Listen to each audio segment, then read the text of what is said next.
ब्रह्मांड की माता देवी पार्वती जब भी भगवान शिव के साथ अन्य देवताओं के स्वर्ग लोक जाती तो वहां के वैभव और भव्य महलों को देखकर दंग रह जाती।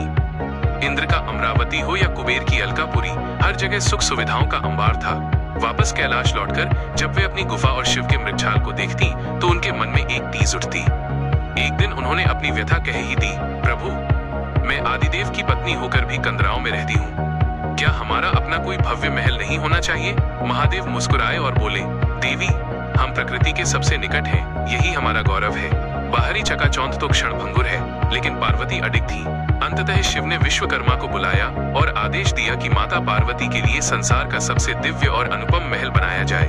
देखते ही देखते कैलाश की चोटियों पर एक ऐसा प्रासाद खड़ा हो गया जिसकी चमक से सूर्य भी फीका पड़ जाए। गृह प्रवेश के अवसर पर सभी देवी देवताओं को आमंत्रित किया गया। हर कोई महल की प्रशंसा कर रहा था, लेकिन सृष्टिकर्ता ब्रह्मा मौन थे। पार्वती ने शंकित होकर पूछा, पितामह, क्या आपको ये महल पसंद नहीं आया? ब्रह्मा ने गंभीर होकर उत्तर दिया, देवी, महल तो अद्भुत है, पर इस पर शनि की कुदृष्टि है। ये सुनते ही पार्वती के चेहरे की रंगत उड़ गई। उन्होंने शिव से इसका अर्थ पूछा तो शिव ने कहा, शनि की दृष्टि का अर्थ है इस प्रासाद का भस्म होना। पार्वती का मुंह अब क्रोध में बदल चुका था। उन्होंने शिव से कहा, प्रभु, आप अभी शनि लोक जाएं और उनसे कहें कि अपनी दृष्टि हटा लें। यदि वे न माने तो आप अपना डमरू बजाइएगा। मैं समझ जाऊंगी कि शनि नहीं माना और मैं खुद अपने हाथों से इस महल को अग्नि दे दूंगी। मैं नहीं चाहती कि शनि की दृष्टि मेरे महल को नष्ट करे। शिव विवश होकर शनिदेव के पास पहुंचे। शनिदेव ने महादेव का सत्कार किया। जब शिव ने आने का कारण बताया तो शनि ने हाथ जोड़कर कहा, प्रभु, मैं माता पार्वती के महल पर कुदृष्टि डालने का साहस भला कैसे कर सकता हूँ? आप निश्चिंत रहें। शिव प्रसन्न हुए और बोले, मांगो शनि, क्या वरदान चाहिए? शनिदेव जानते थे कि विधि के विधान को कोई नहीं टाल सकता।